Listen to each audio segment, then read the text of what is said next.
Okay, guys, so like today I had to call a suicide hotline.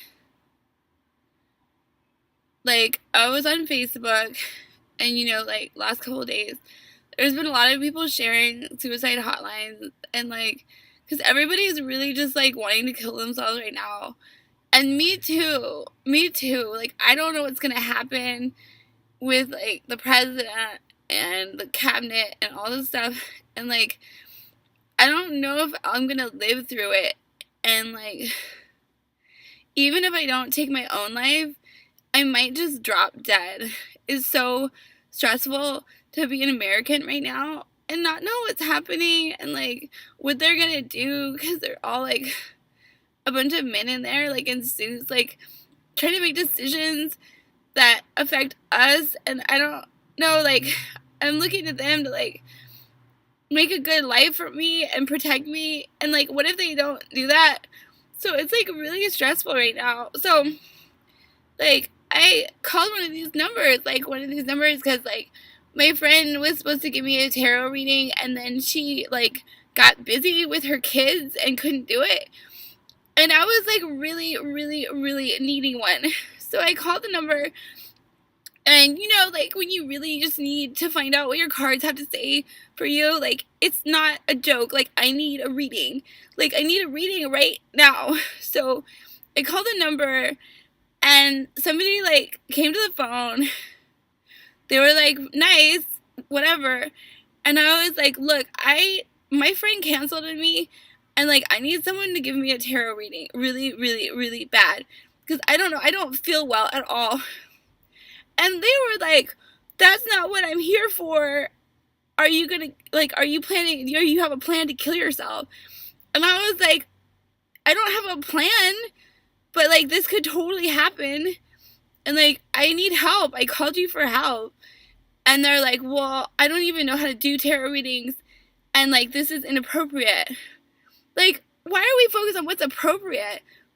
Like, my life is in danger, and I just like, I don't understand why people are so close-minded, and like everyone's just like doing their jobs, and they can't do like go the extra mile. I'm calling a 1-800 suicide hotline, and they can't go the extra mile for me. Like, what happened to customers come first? It's so confusing to me. Like, I'm the suicidal one. I'm the customer. Like, yeah, okay, it's free. I don't know who funds those, but like, I'm still the customer, right?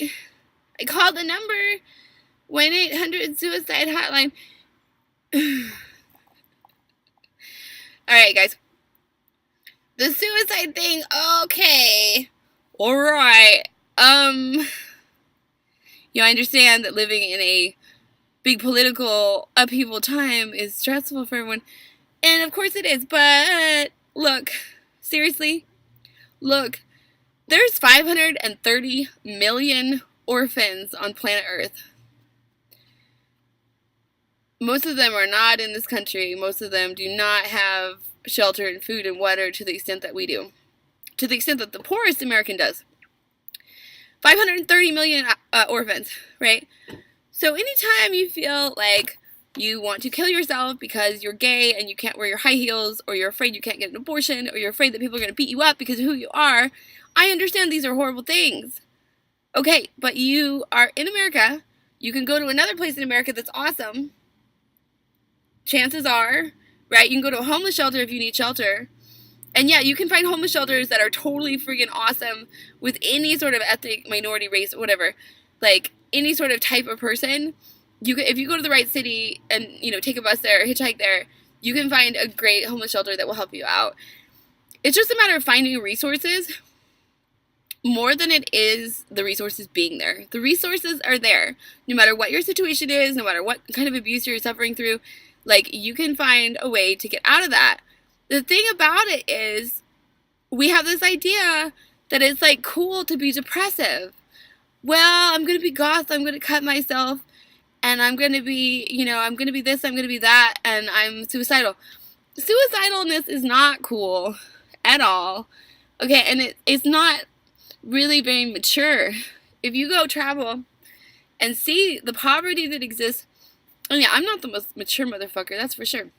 If you go travel and you see the poverty that exists, right, you'll be astounded, astounded. And the fact that we have faucets that have water coming out of them is the most amazing thing. If you've got access to hot water, it's the most amazing thing.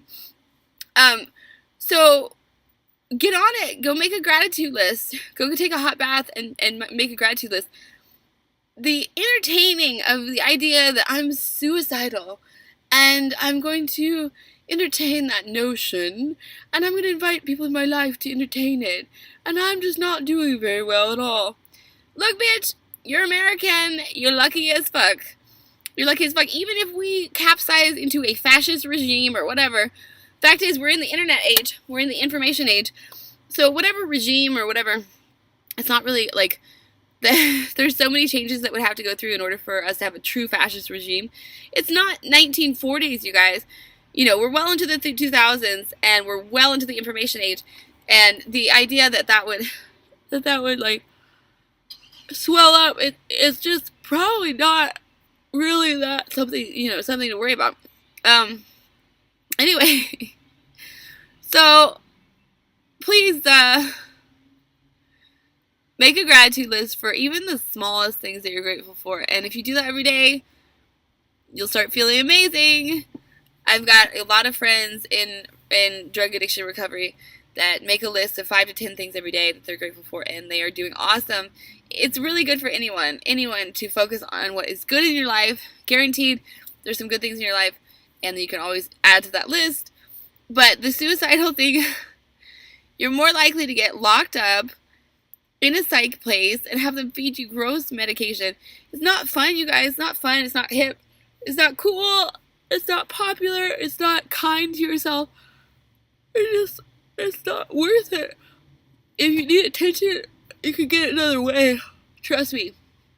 You don't want to be locked up in these places, begging to get out, trying to prove you're sane. I cannot ever go to a mental institution because I would not get out.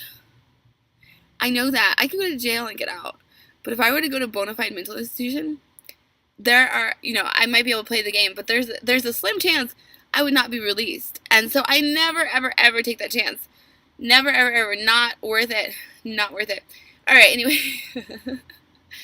Special snowflakes.